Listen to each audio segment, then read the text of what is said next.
I've made it, and so I'm here to say welcome to the stream to anybody who is sitting, waiting, and watching for me to log on. I apologize for the delay.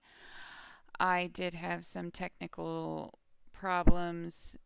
For whatever reason, my computer decided that it wanted to do updating in the middle of my trying to get going today. So I hope you'll forgive me. I also hope you will forgive me for the fact that I haven't been around for a little bit of time. I stopped in, like a month ago or so, and just kind of said hi and tried to connect with some people, and ended up logging out with really not a whole lot to say, I guess. But I guess that happens, whatever. So, anyway, I'm here today and I wanted to kind of kick things back off. So, for those who are new to the stream, I will go ahead and give you kind of an overview of where this came from, and this will be kind of the intro that we work with as we're kind of letting whoever might trickle in at the beginning trickle in. So, this is Ask Mama Lynn Anything. My name is Lynn, and I go by a couple of different monikers online. I I've been called Q, and I also go by Quasita and Tesla Coil, and so there are a couple of different things that I get into.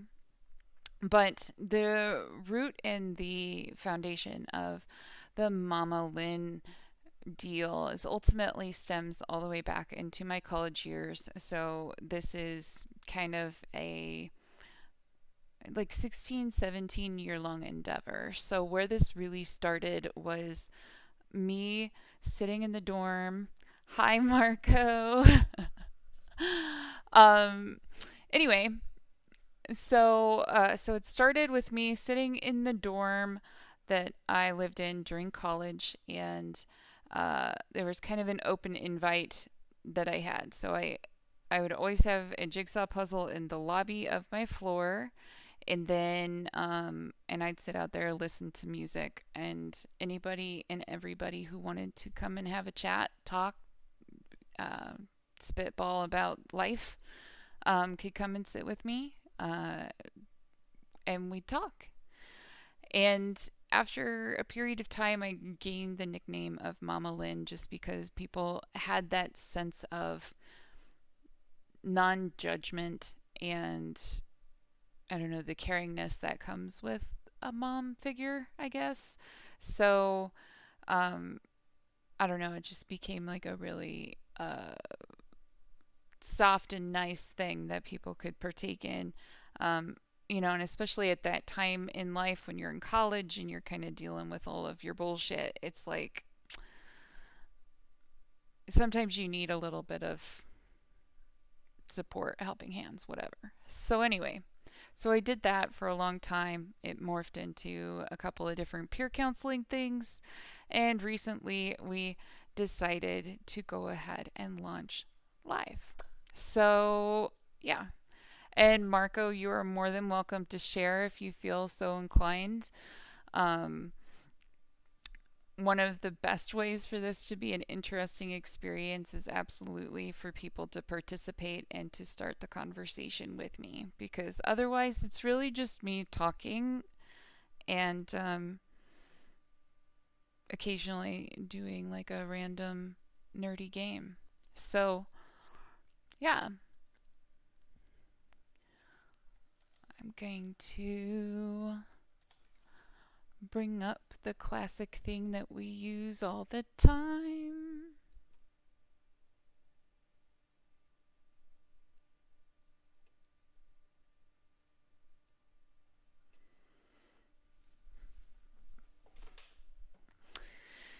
So, anyway, I decided to make this stream about talking about what it's like to live in dreadful times because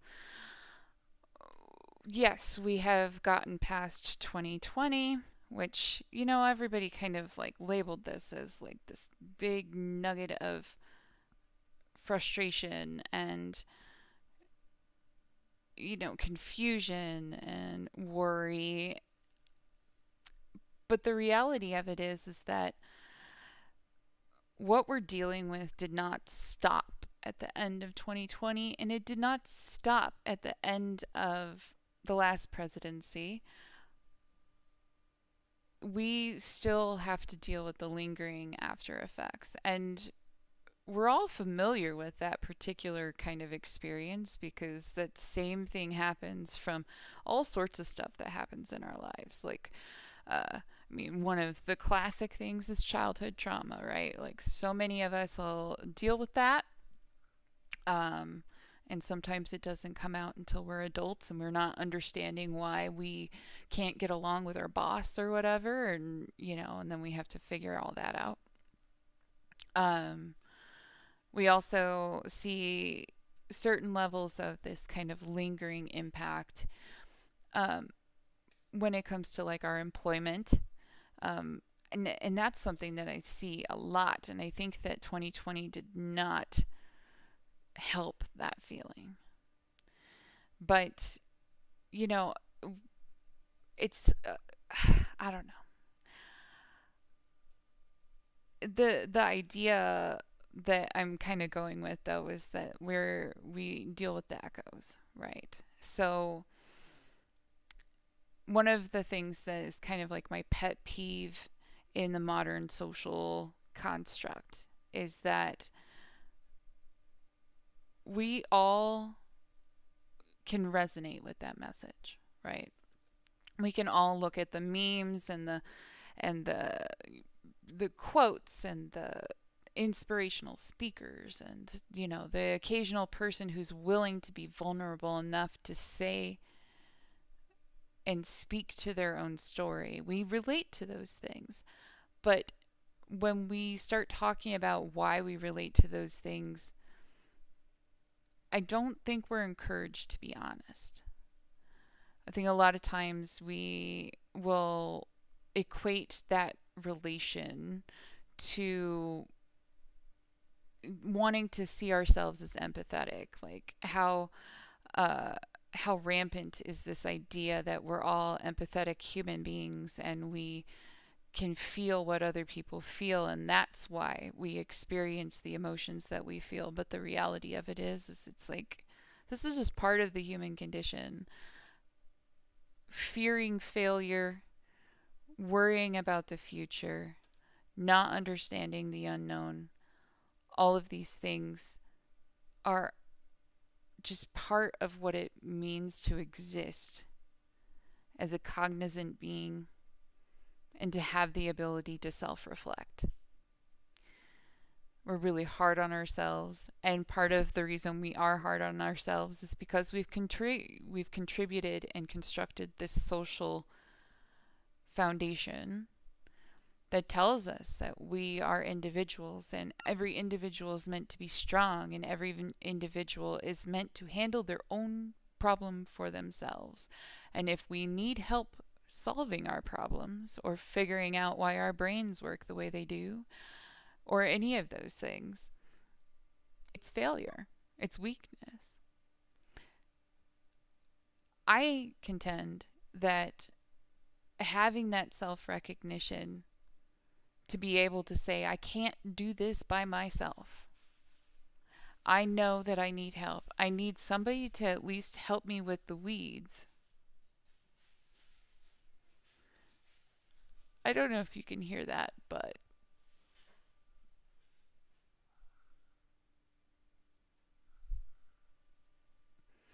that's one thing that's nice about that the live stream thing with a rambunctious cat. She gets into everything. But yes, Marco, I I did make the decision to switch into my Dragon Squad shirt since y'all kind of decided to encourage me to get my face back out there or whatever and start talking about things. So, so yeah, I thought, why not, right? And the reality of it is like if you look at the very early times that I sat here and talked about stuff, I actually made some references to um, enjoying watching the damage report and um, feeling like I had finally started to kind of connect with something that made more sense to me.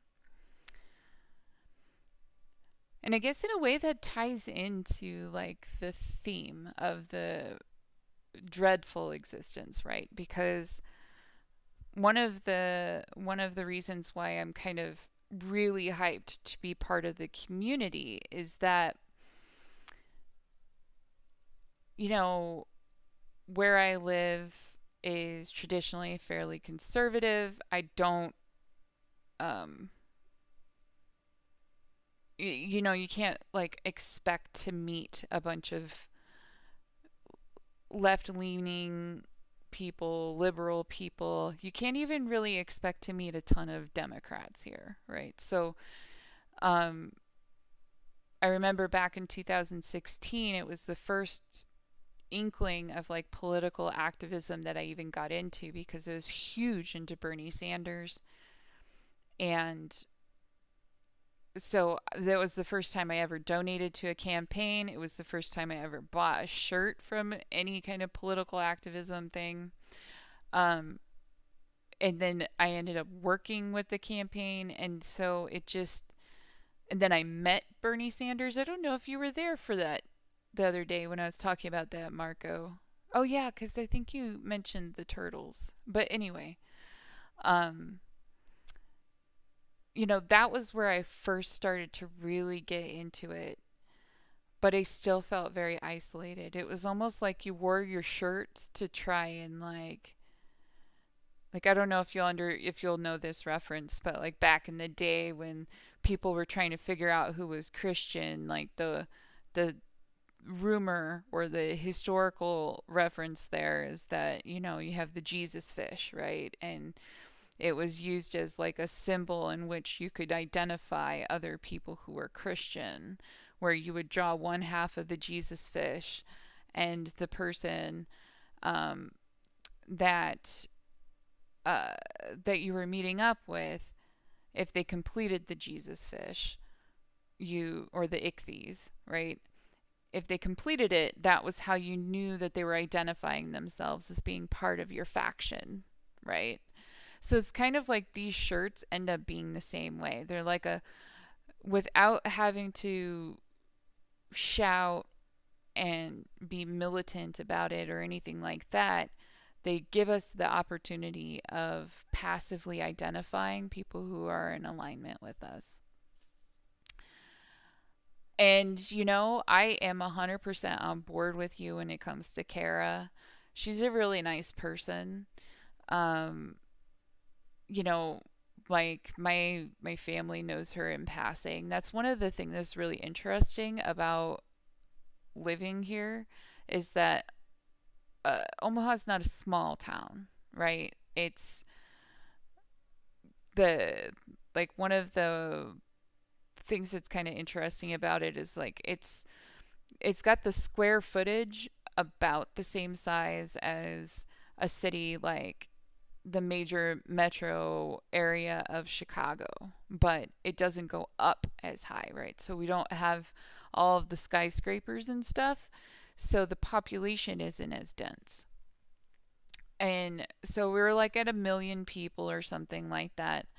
But one of the things that ends up happening here is if you know a person in this circle, if you run in this circle, you end up knowing like the starburst, just like people. Like you can drop names and people will know who you're talking about. Like just the other day, for example, was in my training class, um, and one of the people who was in the class was wearing a t-shirt for a local Comic Con. And I referenced one of my friends who does a lot of cosplay, and I named her, and he knew exactly who she was. He knew the name that she does cosplay under. It's like I never met this dude before in my life, and we already have friends in common, right? But it ultimately comes down to like the circles you run in. Um, so anyway, one of the things you'll find, like if you watch these a lot, is that if it's just kind of subject to me talking and me kind of like I basically just do stream of consciousness until somebody shows up and they need to talk. Um, I know it's kind of a non traditional thing, and it may not be everybody's cup of tea, but the thought process that I have on it is like I want it to be that free formness. I want people to feel welcome to ask questions and to interject and to like challenge things that I say or whatever. As long as we're under the understanding that like 100% of this stuff is basically my opinion based on experience. If it resonates with you, great. If it doesn't, that sucks. But I'm like, it's not showing the right window. What are you doing on me, homie? There you go. Um, but yeah, like it's just so unstructured right now, right? But it just seems to feel right to me. I don't know. Anyway, let's see here. I want to check something.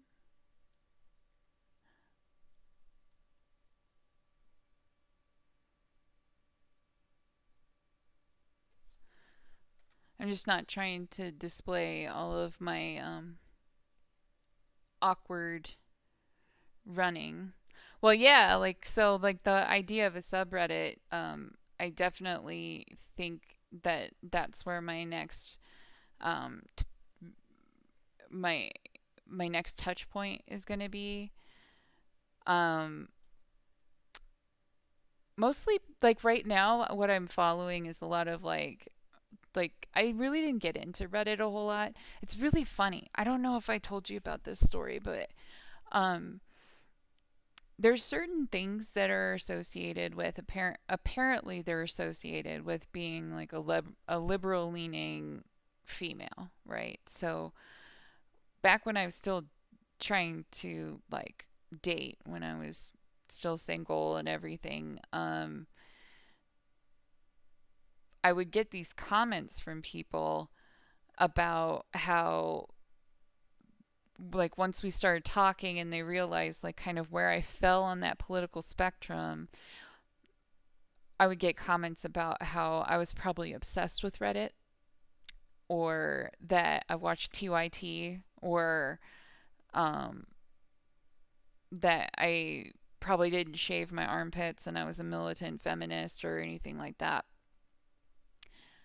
And at the time, I had no idea. Like, I didn't go on Reddit. I didn't know what TYT was. So it was really mind boggling to me. I wish that I had spent some time investigating those things that people kind of defaulted into associating with me, because it definitely would have brought me to things that made me feel more connected sooner. So now I do follow some things on Reddit. I spend a lot of time kind of providing relationship advice to the relationship uh, feedback thread that's going on in Reddit. Um, Mostly because like the what I find is that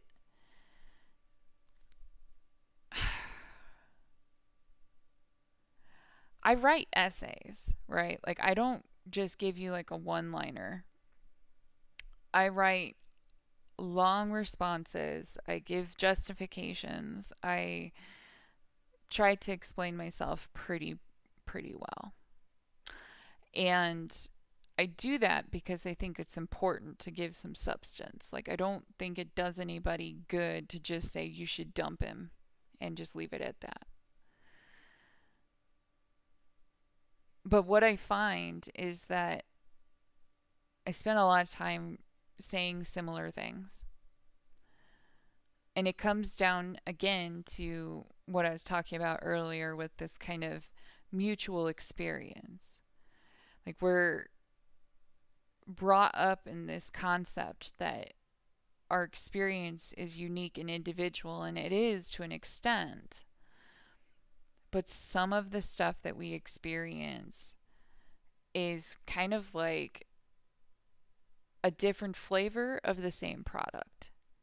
So, if it's like a bag of jelly beans, like they're all jelly beans, they just have a different flavor to them, but you eat them all the same way, right? So, when we talk about some of these issues, the names and the age and, the details of the situation might vary, but the way that you handle some of this stuff is very, very similar. And sometimes I find that sad because it's like, I'm not saying anything super special. I'm not saying anything that you really couldn't have come to yourself.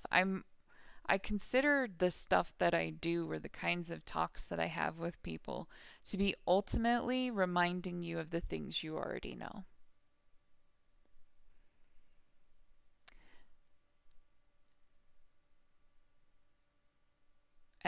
That's what I do on Reddit a lot.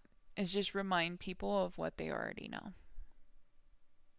But in regards to this situation and this the goals of what I'm trying to do with like the AMLA stuff, I do think that it would be good, especially if people were interested in engaging, because there's a part of that process that I think like what I'd end up doing is kind of issuing prompts for response, but also having the same free form question and answer stuff that just kind of constantly like you can ask Mama Lynn anything.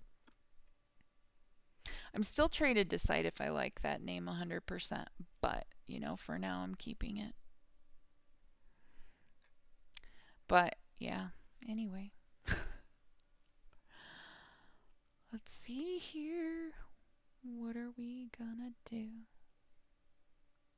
I'm surprised that the cat hasn't jumped on my back yet. She got me pretty good earlier. She jumped on my back.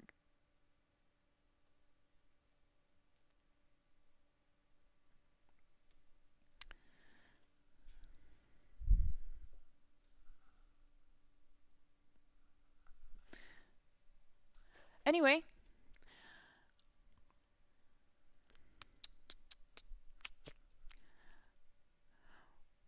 you got any questions for me, Marco? Or you want to hear me ramble some more?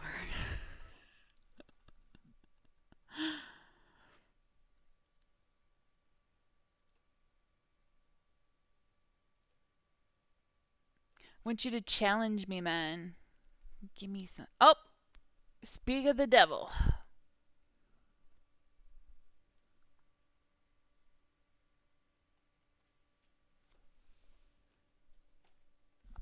Ah!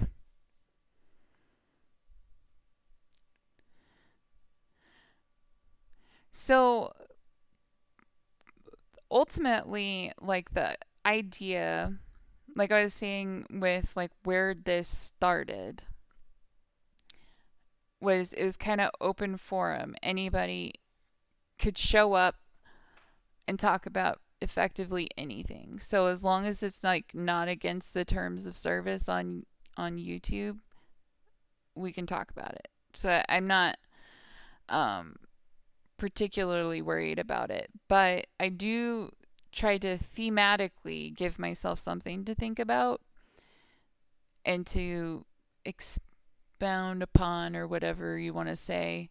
So I know one of the things that I did in the past, I've done um I've done a stream where I talked a lot about the experience of living with chronic pain.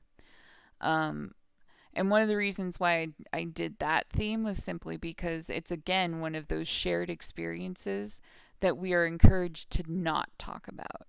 That to admit that you're experiencing pain, to admit that you don't feel great, or that you don't feel hopeful, or whatever it is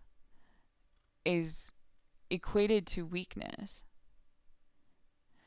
And so I feel like things like that are super important. So like the thought process I have is that when I select the kinds of themes that I'm looking to, you know, embody in whatever session, stream, or whatever that I'm doing for the day during the live streams, it's mostly about saying, hey, this is my central focus right now, so that a person who's just kind of wandering around, especially the people who are wandering in the nether regions of YouTube because they're lonely, bored, or lost, um, if that's what they need to talk about or deal with right now, they've got a spot. My hope is that eventually I'll figure out, the right tools and the right way to do it, where I'll actually ultimately go through and edit kind of compilations, because the way things end up happening is that there'll be these long spans of time where I'm allowing people to walk into the conversation, and then we end up having like 5-10 minutes of really dense information. Like, one of the conversations that has happened before is like, what does it mean to identify your sexuality, and how do you know like when it's time to find a mental health provider? Those types of things, they're very important topics, but like, they were brought up by the people who came to the stream. They were not things that I planned and thought, I have to educate people on this.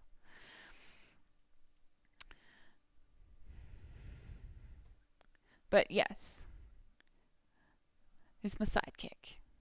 This is Timber. Timber. Meow, meow. You want to look at him?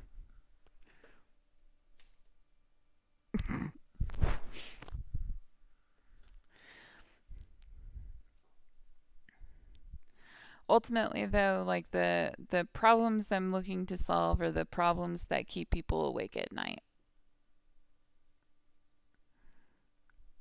whatever they may be.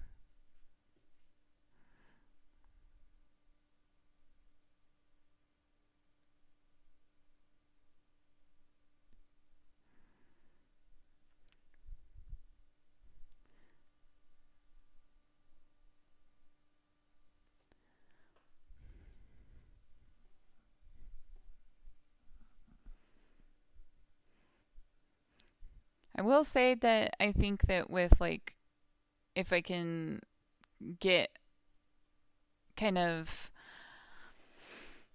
a little bit more, I don't know, more of a solid idea as to what people might want to focus on. Like, I originally thought about it as like I was going to do 5 days a week, and like Mondays were going to be relationship issues, Tuesdays were going to be work issues, stuff like that. But because I know that where I'm sitting within like the context of the YouTube universe,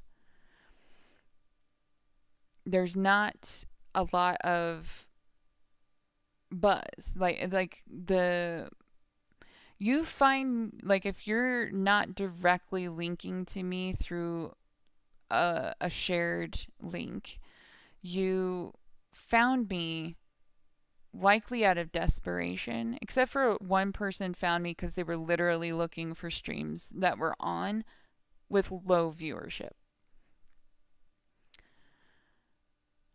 And so I'm trying to leave that definition a little bit open right now, so as to not deter people. Like, I don't want people to think, oh, well, it's relationship issues night, so I need to talk about family problems, so I'm not gonna log in. Like, I would rather, just be like, here's my general concept that I will be free associating on until somebody comes and needs to talk about something.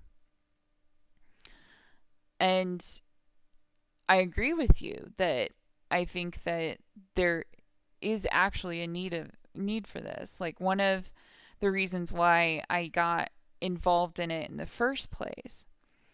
Like, here's some backstory for you. We'll clip it sometime later. Uh,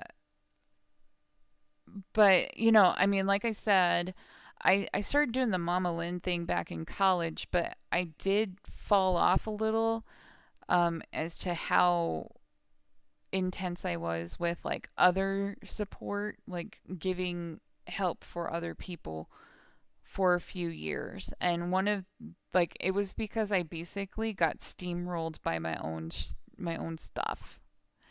Um I was dealing with, like, the first real upswing of, like, difficulties with my physical self, but I'd also been dating someone who died, and it completely destroyed me. Like, I just did not have the capacity to do anything other than try to survive, right? Um Through that, I've figured out that if that's your sole focus, you're not going to end up having that great of a result. Ultimately, because I landed in the hospital nearly dead anyway. And so I was really, really sick in 2013, and, on the brink of homelessness. I was, building up debt. I was unemployed. I had a really terrible boyfriend. Like, all of these things were just on top of me and suffocating me. And I had this, like, moment where I remembered, one of, like, a cliche piece of advice that was given to me once upon a time, which is the whole idea that when you are so bogged down with your own stuff, one of the best ways to kind of diffuse that energy is to refocus on other people's problems. So what I initially did was I started looking online for, like, a way for me to just talk to strangers about my problems to get feedback.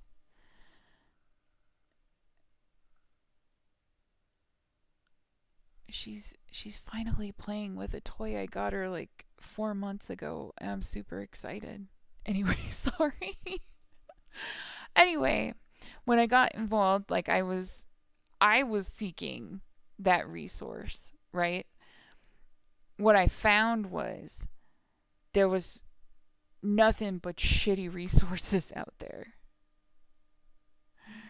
So, um, the like, I'll tell you, I'm not, like I've said in the chats with you before, like, I'm not trying to, like, make you feel bad for me or anything, but at the time that was going on in my life, before we knew just how sick I was, the answer to your question is no. Well, I mean, one of my brothers was ultimately preparing to change his living circumstances to give me a home. Other people in my family were of the opinion that the situation I was in was the result of my own choices, and therefore, if it resulted in me needing to live in a shelter, they would pay to store my belongings, but not to house me, right? So I was having a really, really, really hard time in 2013.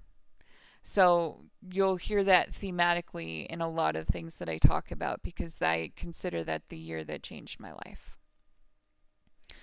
Um, there's few things that will change your perspective on life quite like literally facing the decision of saving your own life and like where I was when I made that decision was all of the stuff had snowballed and pressed down and was suffocating, right? I was certain that I did not want to live anymore. But then, like, to not give you a ton of details right now about what was going on, like I had like this massive infection in my stomach, and I was battling it for the entirety of that year. But when it got really, really bad, I woke up the day of my birthday that year, and I knew that it was either go to the hospital or this was over. And even though I thought that I didn't want to be here anymore, I ultimately went to the hospital. That hospital trip cost, like, I was unemployed, so I had no insurance. The government wouldn't give me Medicaid. Like, I mean, there's all this stuff. So the hospital bill for that visit was $250,000. I got a lot of financial assistance for it, but just to give you kind of an idea of the severity of what I was dealing with. So I drove myself to the hospital. I was in the hospital alone. Like, I didn't have visitors. And that experience kind of woke me up to thinking about, like, I don't want anybody to ever feel that way. Like, if I have the capacity to prevent another person, even if it is one other person, from feeling that devastating, lonely feeling of knowing that, I, like, when I took myself to the hospital, they told me had I waited like 2 hours, I probably would have been in an irreversible coma. And it was that close. And I still didn't have visitors, right? So, like, it hit so hard for me that I had spent so much time concentrating on my experience as in this is just me. There's nothing, like, no one will relate to this. No one can help me. No one will help me. I'm not worth saving. Like, I had that mantra, like that just constant wheel of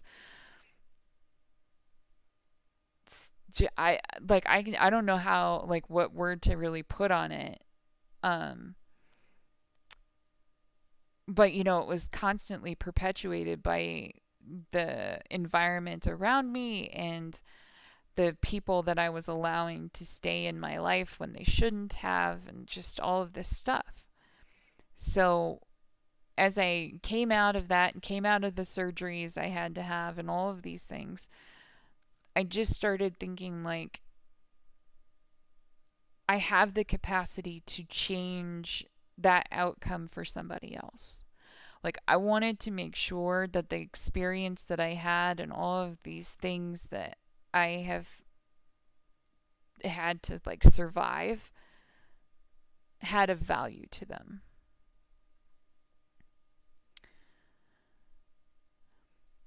So, I mean, like, I don't think a lot of people have had a similar experience. So what I usually say to people is like, you don't have to have like a directly comparable experience. Like, you don't have to think like, when was I in the hospital? Like, the thought process is more like, uh when I talk to people about pain discussions, for example, like, what you end up hearing a lot is people say, well, my pain's not nearly as bad as yours, so I shouldn't even speak about it, right? But I tend to counter with the statement, the worst pain that I've ever felt is equal to the worst pain that you've ever felt. So you may not have faced, the lonely hospital bed scenario that I was talking about, but I'm certain, just based on the few conversations we have had,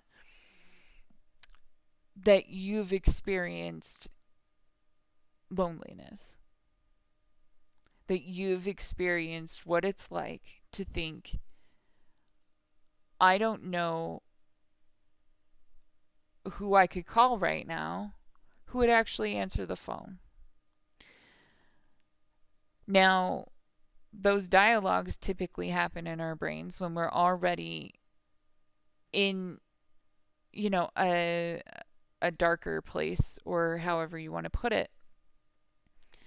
And when we can think back on it logically, we can definitely identify, like, yes, this person would have answered the phone, or this person, or I could have done this or this or this. But in that moment, when you're just kind of in the raw emotion of it, I think everybody has some level of experience of that if they're self aware. Now, I know there are people who would argue that there are some people who don't have that experience. Like, you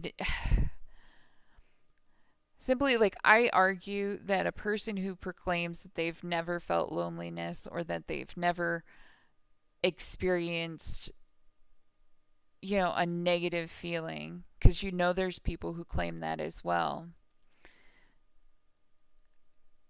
It's a profound sense of denial, because, again, like I was saying before, to admit to feeling hopeless is communicated within, like, our environment as being a sign of weakness.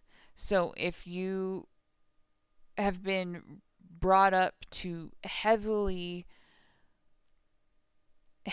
value the opinions of other people, to think that the contribution you bring to our community is ultimately evaluated by the other people, you have a vested interest in making sure they do not witness to you being weak or broken or any of these things.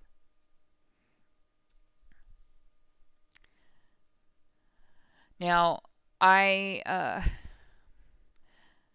went through a good chunk of my life in that same mindset, like, thinking I can't show any of this. I can't talk about it. I can't do anything with this. I have to suffer through things by myself. Da da da da da da da da. But all it does is it just creates that festering inside of you, and it certainly doesn't, bring on a solution, right? Like, you don't get anywhere while that infection festers, except for maybe getting worse, right? And it starts to become really all consuming.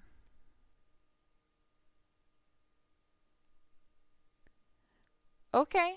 So, if in hindsight it's all immaturity, like what I was talking about, portions of that is also immaturity.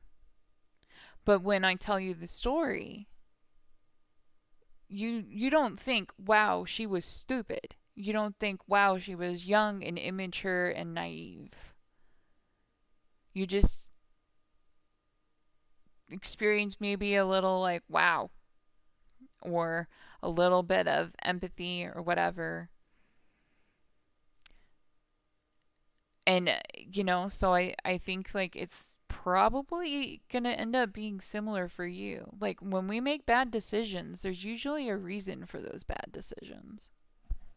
Whether it be that we didn't, where we thought it would be fun and it's not fun, or we knew that it was a bad decision, but we value ourselves lower than we probably should, and so we said that the outcome of that bad decision didn't matter.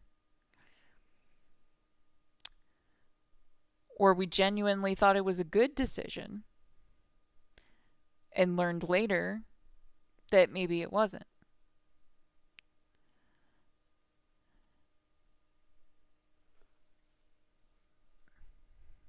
I don't think we can make wide sweeping value judgments of ourselves as people based on the decisions that we made before we learned the lessons that we've learned.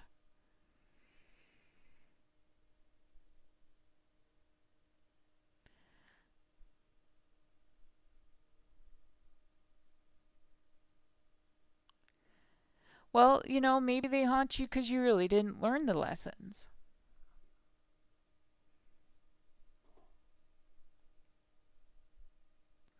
Like, I think we have a tendency of thinking, like, I learned my lesson, like, don't get a credit card. I learned my lesson, it costs a lot of money, but then, like, people still think about the mistakes they made surrounding that credit card because like the reality of it is like having the credit card is not the mistake. It's what we justified using it for. And even when you start looking at it from that perspective, using the credit card, justifying using the credit card, not necessarily a mistake either. But the emotions attached to the outcome of the decision is usually what's actually haunting, right? Now, of course, like this is a very vague uh, conversation about it. I don't know what decisions or choices you made that you feel that way about. You're welcome to share if you so choose. But, as you see on the screen, anything you type in chat does end up in the discussion. So,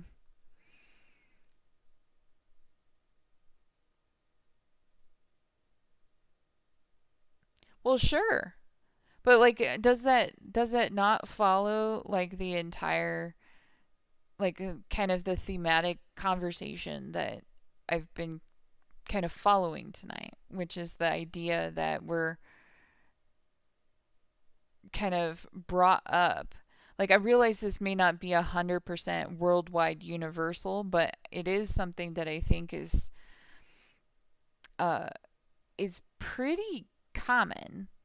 Um the idea of like the exceptional individual. So when you talk about you made selfish choices, I can glean from that a couple of different things like being really um I don't know what word I want to use for it, but like being less than careful with like relationships you've had or partaking in substances that you swore you knew that you could handle it and you wouldn't become an addict, but then you like start having a real problem, or um, you know,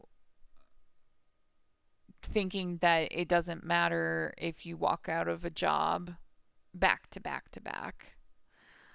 Um, all of those things can be brought down to this idea that if you bought into the concept of you take care of you first and then you relate who you are to the community around you, being selfish as a young person makes sense. Being selfish when we're young also makes sense because we inherently have a sense of invincibility. So we think we can do a whole lot of stuff and it will survive it. It won't matter because we are uh, we're capable of bouncing back without much effort, right? But the thing that happens is what you're talking about is that as we grow up and we gain more perspective and we become more exposed to other people who had perhaps the opposite experience or didn't have the opportunities to make the same kind of decisions. And so we ultimately experience an alternative type of life compared to what we had. We start making value judgments, right? So if as you grew up you realize that you greatly prefer building a morality around choices that would have been opposite the choices you made as a young person, can be very convicting, can be very embarrassing, can make you feel like you weren't a genuine person during that experience. And I think if those are like similar feelings to what you're talking about, eventually you just have to work not so much on making logical sense as to why it was okay for you to make that decision or whatever. The work has to be on being willing to forgive yourself for the things that you're not so proud of.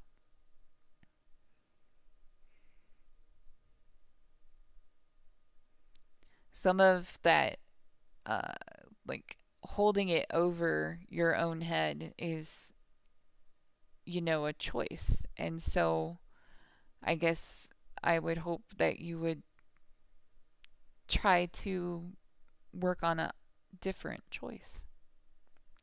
And hello, cat.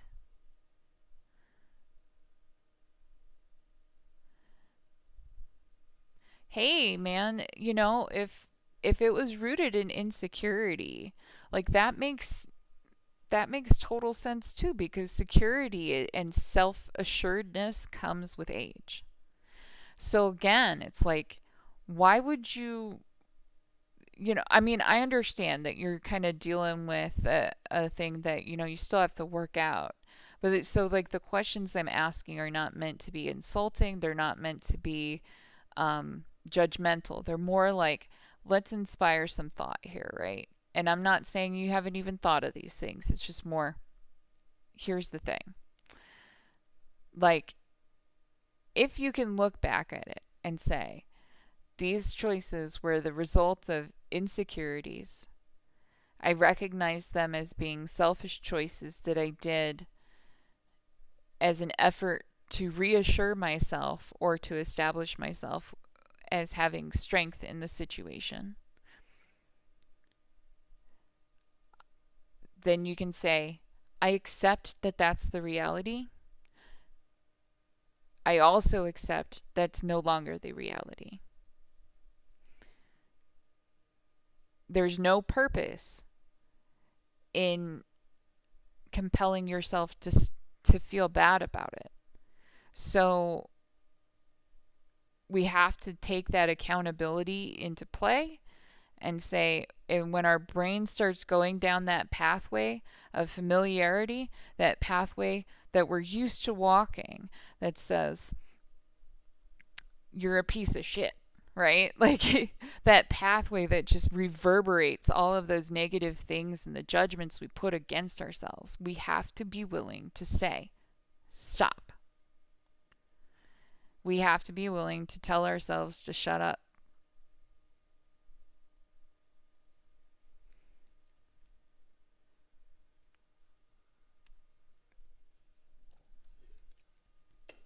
Yes, Kat, welcome to the stream.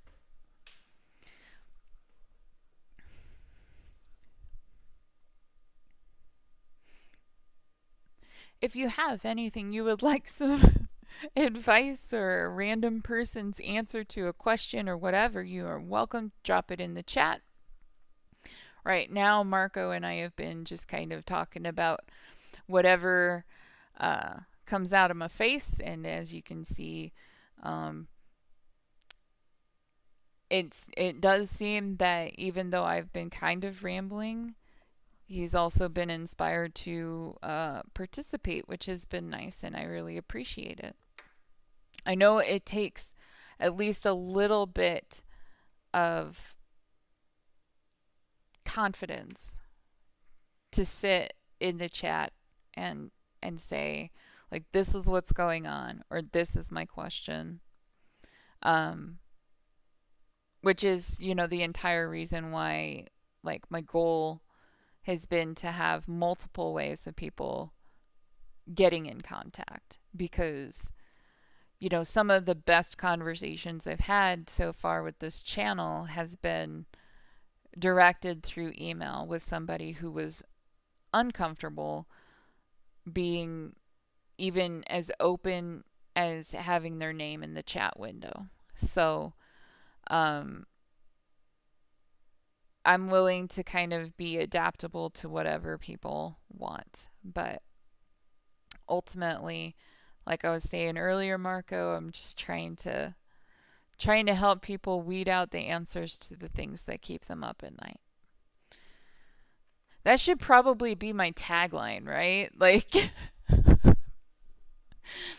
trying to help you with the things that keep you up at night.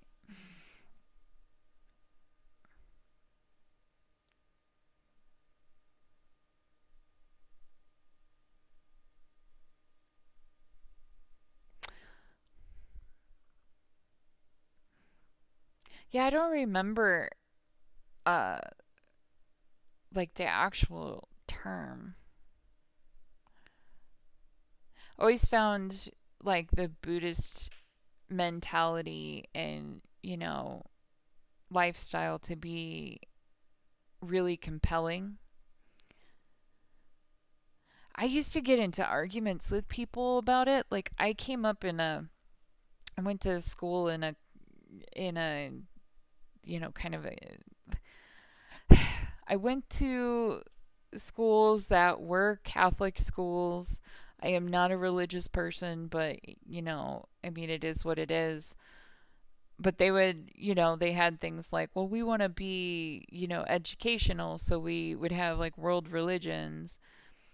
And I'm an honorary student, and I'm a very specific type of person when it comes to like being accurate. If I know like that we're being like, it really bothers me to hear somebody speak about something inaccurately when I know the accurate details. I don't know if that makes sense, but Buddhism is one of those things, because I used to get into arguments with like my teachers about the fact that you can be a Christian Buddhist, and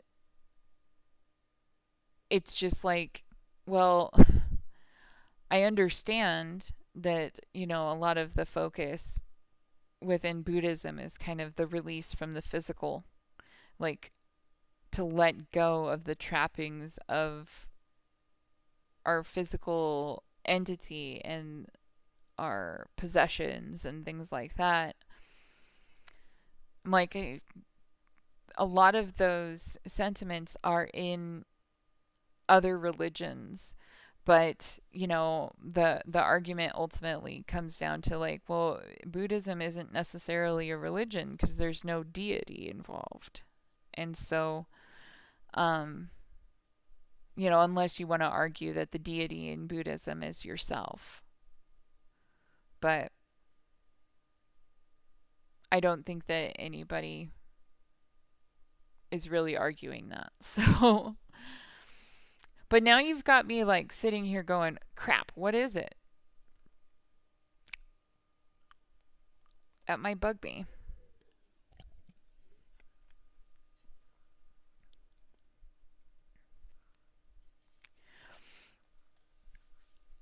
Oh my goodness.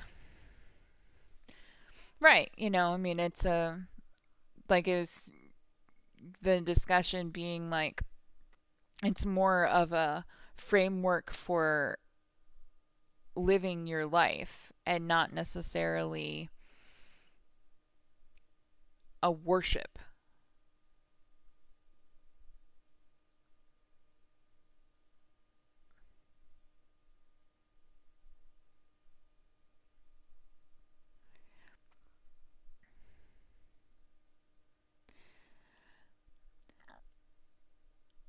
So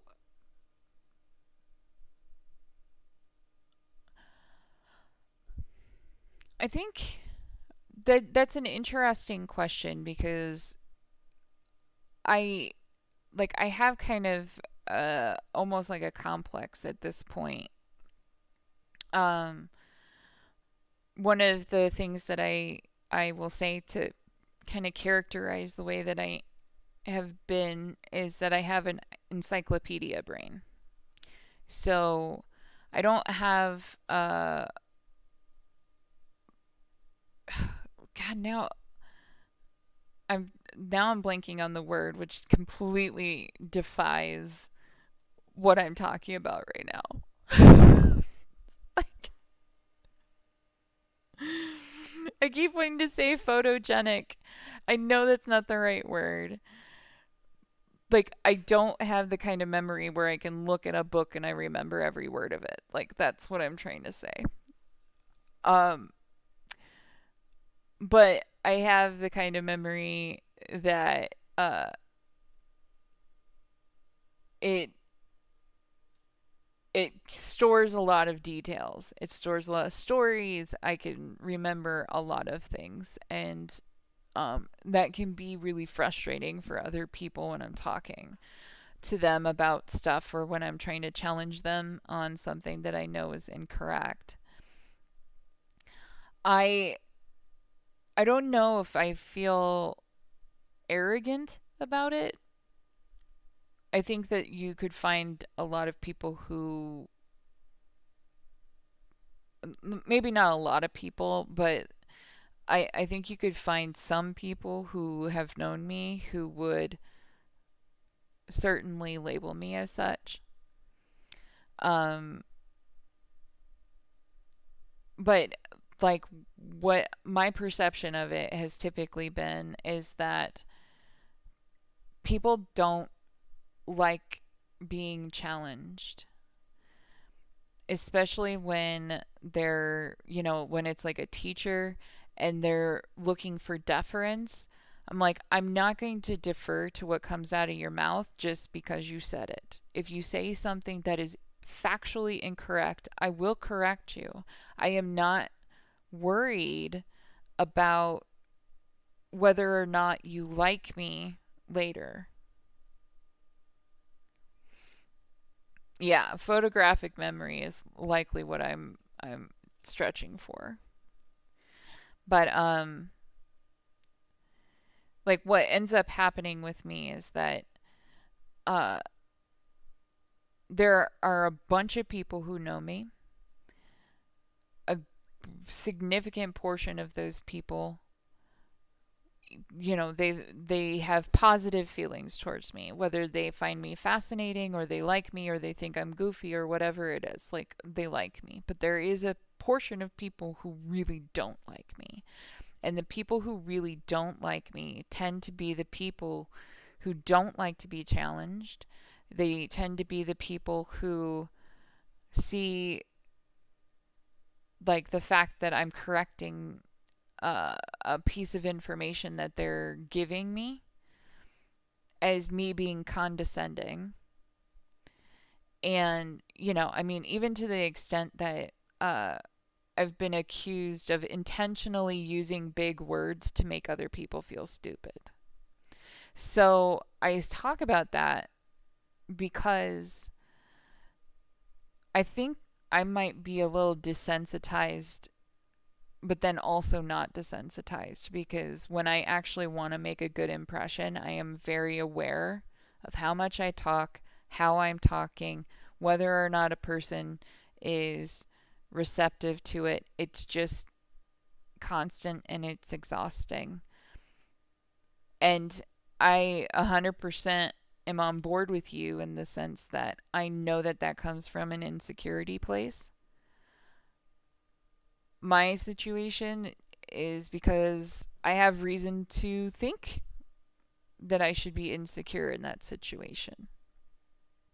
So I think, like, when you're considering your stuff, I would say, do you have a historical pattern that supports feeling challenged, insecure, or, like you need to be apologetic about what you're talking about or stating in that moment? Like, do you have like a history of people feeling compelled to sit down and tell you, like, hey, Marco, you need to check your a-hole card because, like, you're overblowing it? I think what you're talking about is more likely to be that you're trying to consider other people, but your habit of real-time consideration maybe isn't as well developed as you'd like. So you're still kind of trying to train yourself in how to perceive things in real time. So you're likely hypercritical of things that have already happened, especially if you can imagine a perspective on it that would result in the other person in the interaction coming away from it with negative feelings.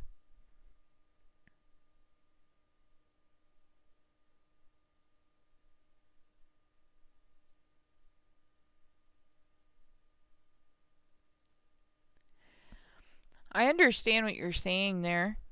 Um, I've certainly had more than one person bring that up as like a thought to have in the moment, that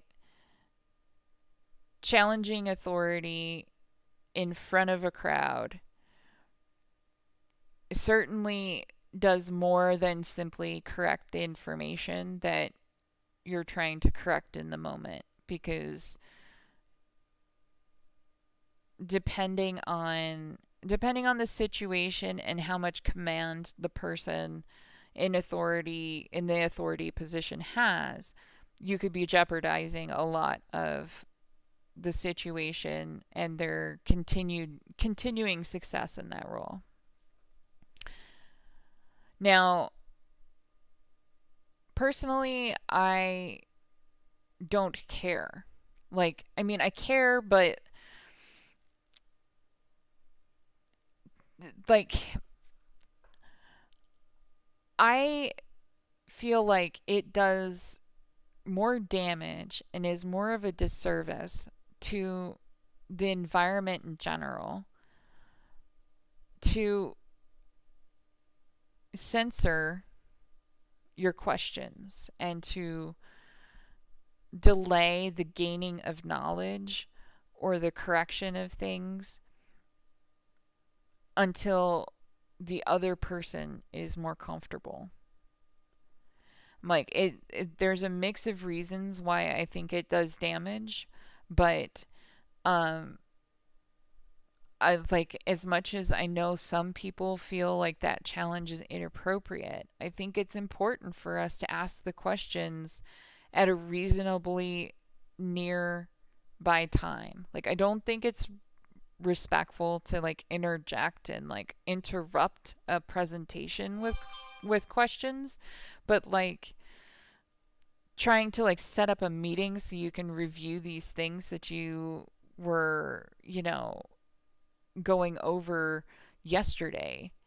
And like, not only does that delay get in there and there's a loss of intensity within that time frame, but then there's also the possibility that other people who are exposed to that information, there's either those people are absorbing the incorrect information, or those people had the same question or the same correction, but they did not have the capacity or the compulsion to get the clarity that they needed.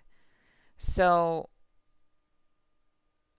like, this is where I usually fall into trouble when it comes to, things like training classes and whatever. Is like, I'm very participatory. I ask a lot of questions. I get into the conversation. Um and like, I see it as I'm willing to put myself in that position.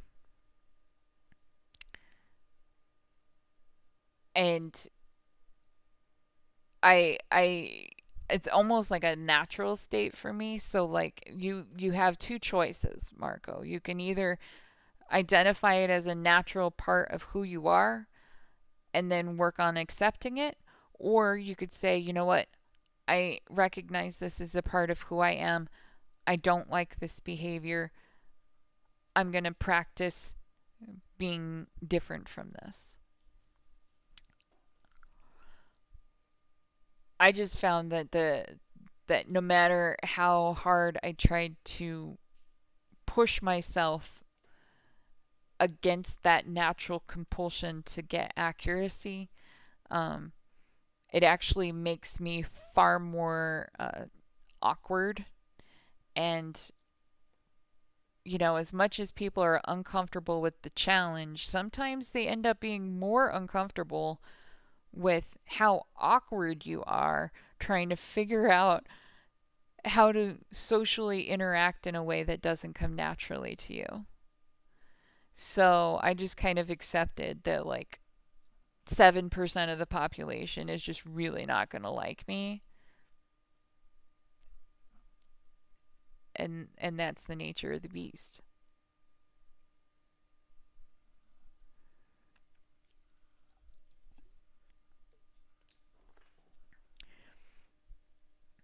One of the reasons why I kind of decided, like, I'm just not going to allow myself to spend too much energy worrying about, like you said, like ego balancing or whatever. I don't spend a lot of time worrying about whether or not what I'm saying is, you know, really bothering the person. Like, I'm not a particularly overtly mean person, so I'm not going to sit here and insult your intelligence or anything, but I don't worry about correcting facts. Um, it's just, it just seems like a waste of energy to me.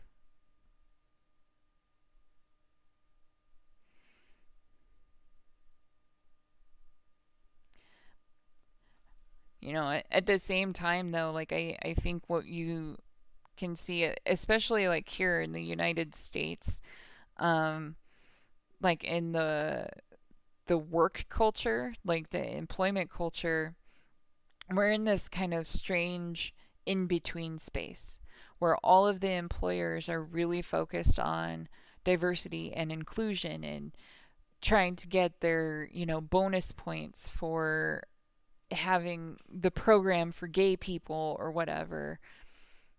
And part of the conversations about that diversity and inclusion is we want there to be an open dialogue. We want you to feel comfortable. We want you to uh, feel like you can approach any manager and have a conversation, ask the questions you need to ask, and all of this stuff.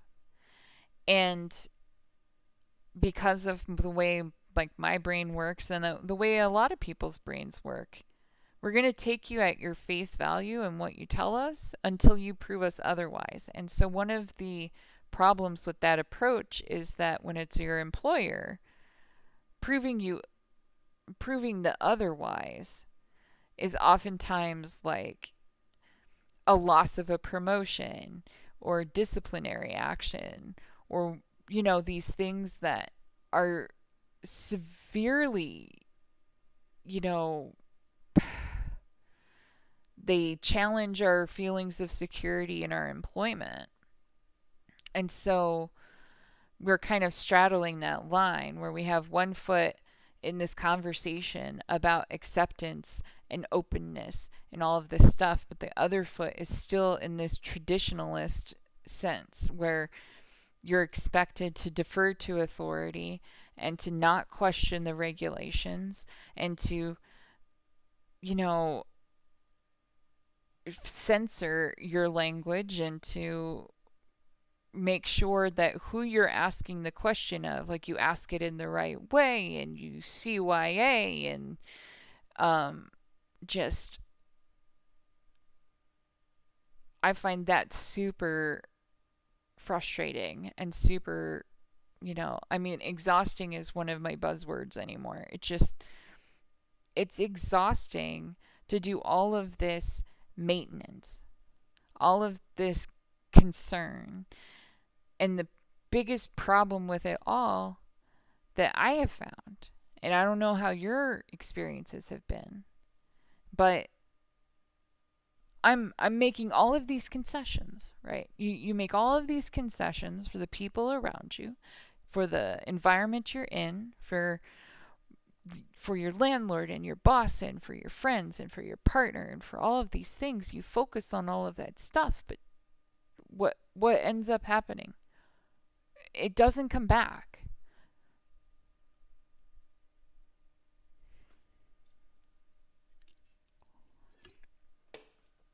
Dude, you are all good.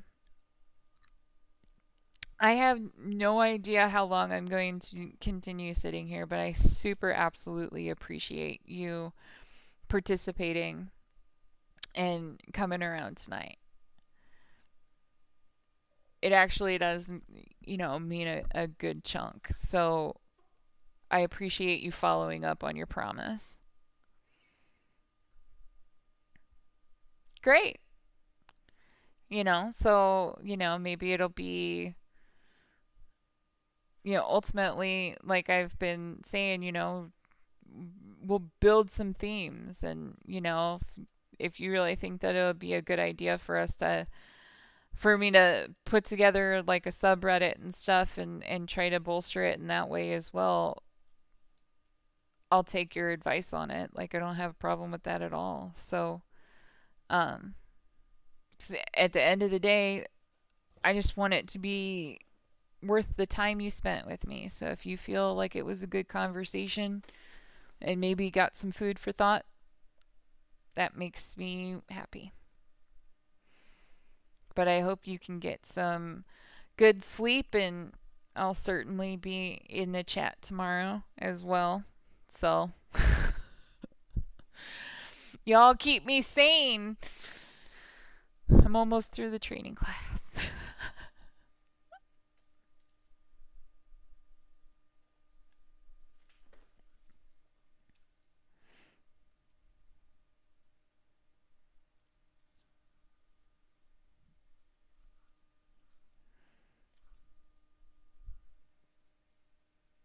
Oh no. Dude, it happens all the time. You should like, subscribe, and ring the bell. I'm so terrible at it. But, is what it is. I'll see you later.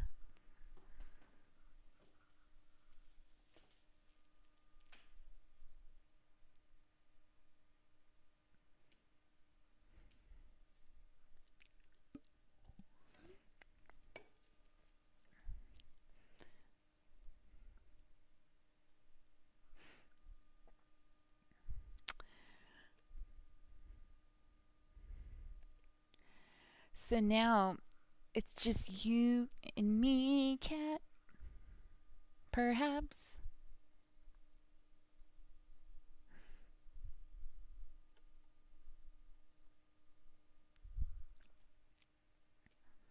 I'm sorry I still haven't remembered the word for the whole Buddhism thing.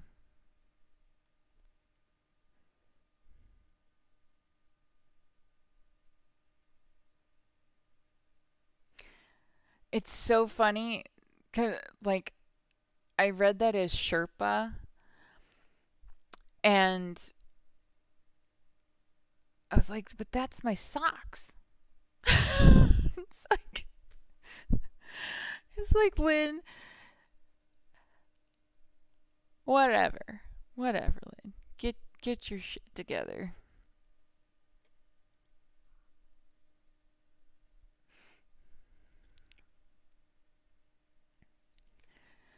So what do you want to talk about?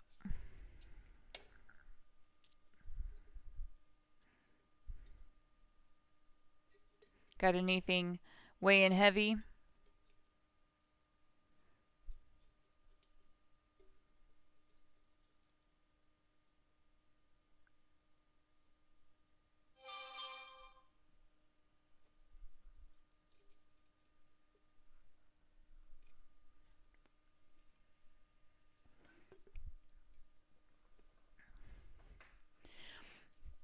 I used to do I used to do like a storytelling stream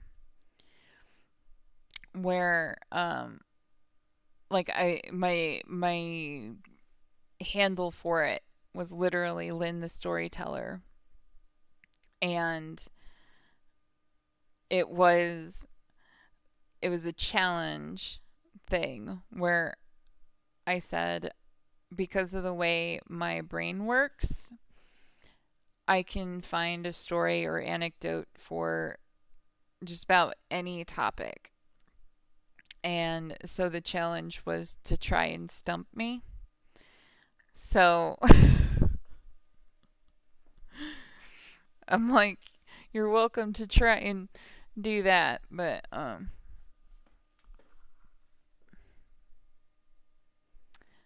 appreciate that.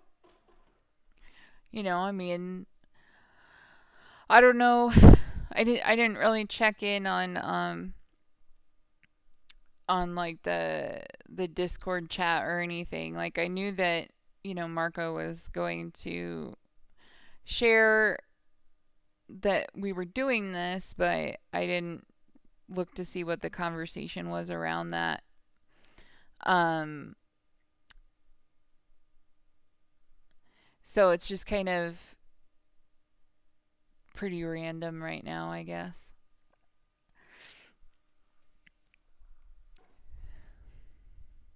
I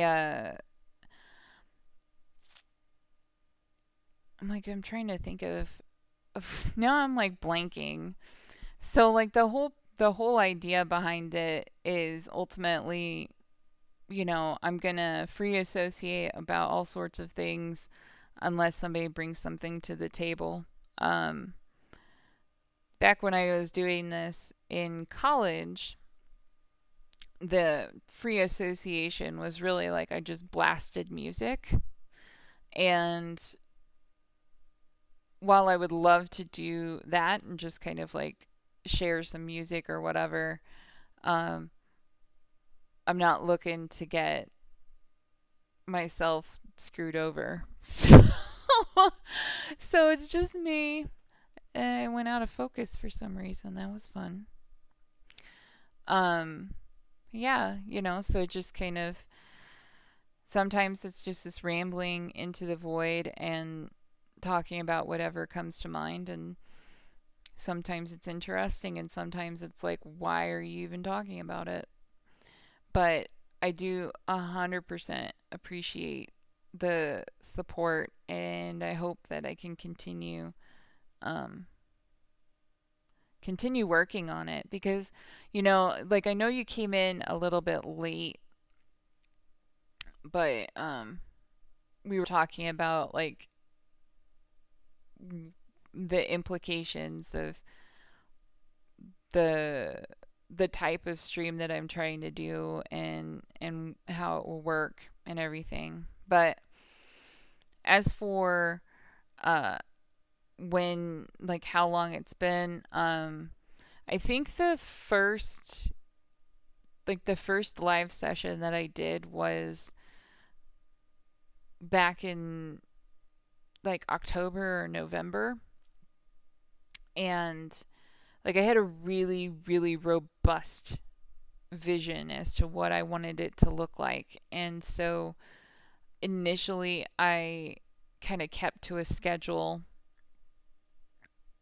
um like I had a couple of days a week that I was on, um but I really didn't have like an avenue to signal boost it or anything like that. And um the people that I originally had discussed the idea with, who encouraged me to move forward with it, weren't ultimately engaging with the channel. So like I was feeling really discouraged.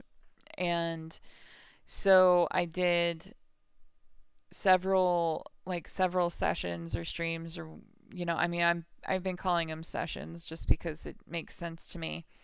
I did several at the end of 2020, and the last one that I did was on New Year's, and um then I took a break.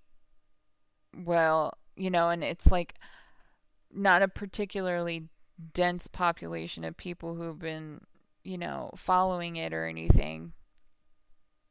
So it seems kind of funny to take a break that early, but I needed to reevaluate what I felt was the purpose, and also kind of decide how much energy I really had for the effort, because I really want to do right by it. I want to, if I'm able to provide help to people, support for people, um, an avenue for people to have a person to talk to and gain some insight or whatever, I want them to get a good sample of that. I don't want it to be me exhausted, just shuffling it out and, saying I'll be here for 45 minutes and just hoping that 45 minutes goes by fast. Like I've seen a lot of streams that are kind of like that, where like they schedule themselves for a finite amount of time, and it's kind of like just perfunctory, right? I don't want to be that way. I would rather grant access when I'm able to. And so part of the problem that I was running into at the beginning of this year was not just the discouragement, but I was having some like medical problems that I needed to address before I could really um, decide what I was able to do. So, so I was really kind of not doing anything with it. I stopped in February just to kind of say, yes, I'm still here, and um, you know, don't worry, I'm still kind of working this out. But the reason why I'm on today is because I recently, you know, became far more active in uh, the TYT community, and in talking to them, just in general. Like I mentioned that I was trying to do this, and they're very encouraging. And so I just kind of thought to myself, like, I need to I either need to follow through, or I need to stop talking about it. You know what I mean? It's kind of like when you keep saying like you want to play guitar. Eventually, it's either okay, learn to play the guitar, or stop talking about learning to play the guitar because you don't get anywhere by saying it would sure be nice to learn to play the guitar. So essentially, I'm saying I'm trying to practice. Hopefully, I mean, like, I was really surprised when I first started because even though I had a very low density of people who came to like hang out and talk or whatever, I had people come, just randomly talk. There's not anybody that I directly invited. It was people who found me. And um, we ended up having some really good conversations. And I remember like I've actually managed to like somebody gifted me like Amazon credit, which at the time he was like, I got this thing, it's all I've got, but I'd like to give it to you. And I was like, okay, that's fine, whatever. I thought it was going to be like $2, right?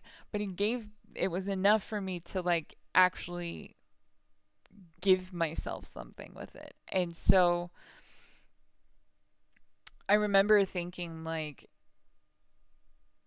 that I need to focus on the feedback that I'm getting from the people and not necessarily any of the numbers. So um, when I start to kind of go down that road of discouragement, I'm thinking about the person who thought it was worth donating and the people who thought it was worth staying up 21 hours to talk to me, right? So, like, I certainly hope that over the course of time that more people connect with it and they feel like there's some value to it, and the conversations that have in the various channels and avenues that you can have the conversations ultimately bring more positive outcomes for people.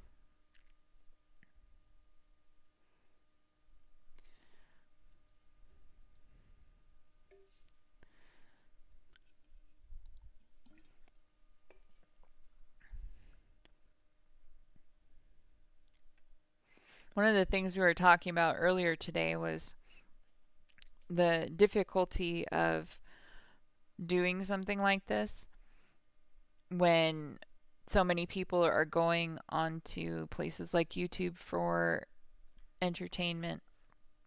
And my argument to that was that people are really looking for a distraction. And sometimes it comes in the form of entertainment, as in, watching fail videos or, even putting on John Oliver or whatever it is. Like, people aren't are often trying to find ways to not think. But what they're looking to distract themselves from is specifically the types of things that I'm here to talk about. So eventually, all of us who are in that distraction phase, we eventually get to the point where we're like, I got to deal with it. I got to talk about it. I got to figure it out. And then we sit there at 2 o'clock in the morning, or, we're looking at a $0 bank balance and thinking, like, there is no way that I can afford to go see a therapist. And I'm not saying that I am providing like clinical therapy. I am not licensed to give clinical therapy or anything. Like if I am I've got some education in the psychology field. I keep up to date on theory, but this is really just kind of like the common sense bird on your shoulder kind of, reminder type thing. Tough love sometimes, like a lot of it is usually like, what I was telling Marco earlier was um I I certainly consider a lot of the things that I talk about to simply be reminding people that they already know what they need to know. I think that we have this tendency of thinking we need an outside source to confirm that we're right before we'll accept that we're right. I understand that. I think that it's something that we're trained to do. Just the same as like when you make an argument and people say cite your sources. You can be as educated as possible and be formulating your own opinion and have a really good ability to conceptualize something. But there is a chunk of the population who will outright dismiss what you have to say, no matter how much it makes sense. If you don't have a scholarly article that confirms what you said, like we're so used to ideas not being new, like that somebody has already thought of it, somebody has already done this, that we have to, if we can't cite our sources, we're in trouble. I forget why I was going down that road. um oh, cuz the whole idea of like needing that outside confirmation. um I think that especially when we're trying to like self-service and solve our own problems, we end up reading a ton of stuff. We've already been exposed to a lot of the information. But when you come down to like really trying to consider what's the answer, people are still compelled to find like to try and find an outside source to confirm that what they've concluded out of all of these outside sources is actually correct. And I think that's just we have to figure out a way of instilling that sense of confidence in us again. Like we have gotten so used to this like Google culture where we're going to look something up before we say something, like all the time. Like we're afraid of being wrong. We're afraid of being called out for not having, sources to cite. We are not confident in our retention of information. So a lot of the time what I'm doing is like literally reminding people that they've already gained this information. But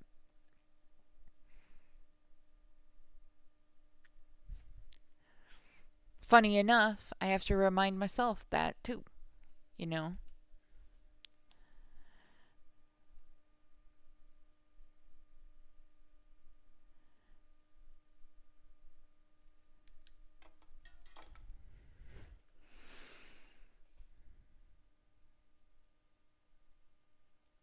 I don't think we'll ever actually get over that hurdle, but I'll at least continue trying to help people build a better, self trust habit.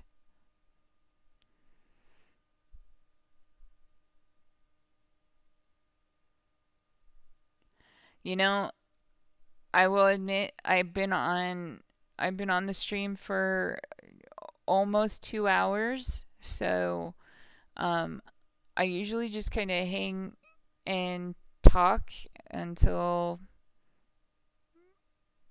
it naturally fades away. So, um I will I like oh, I already started a sentence with I will admit, but I was about to start another one with that to say that if you do choose to leave, I will likely shut down the stream because yeah. But I super appreciate your support in that as well. Why are you saying whoa?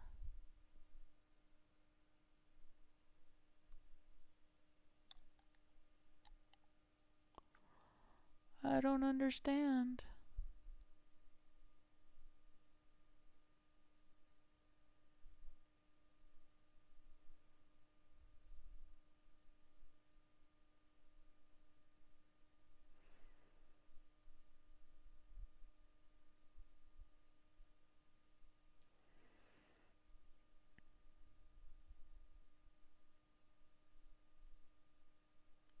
Dude, the longest one of these sessions that I've done I think was just shy of 5 hours.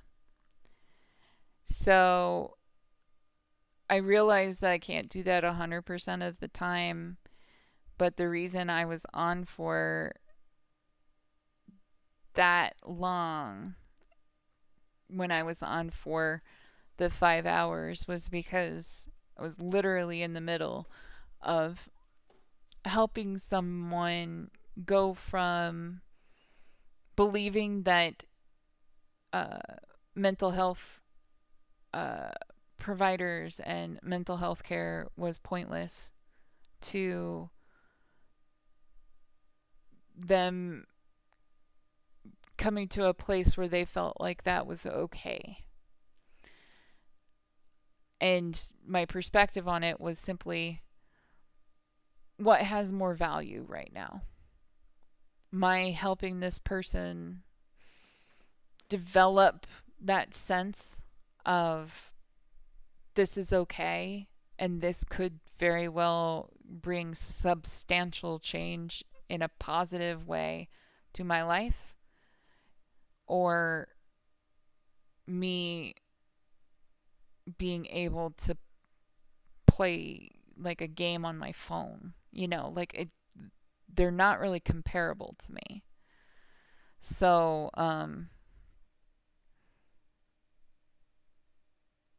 unlikely to terminate conversations on here first.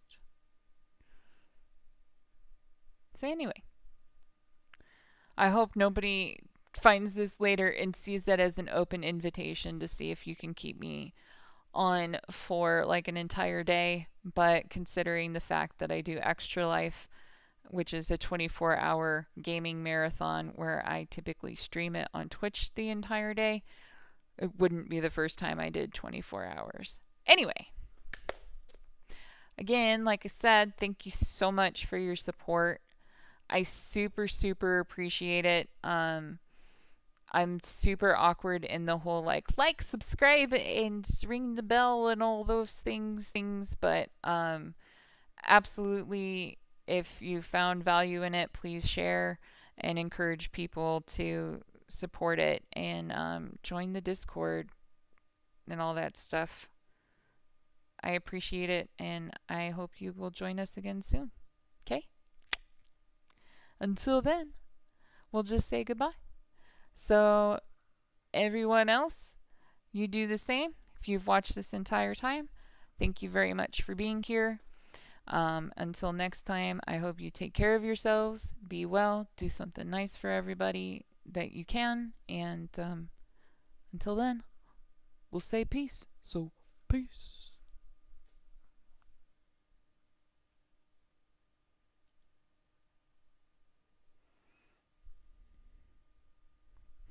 I appreciate you too.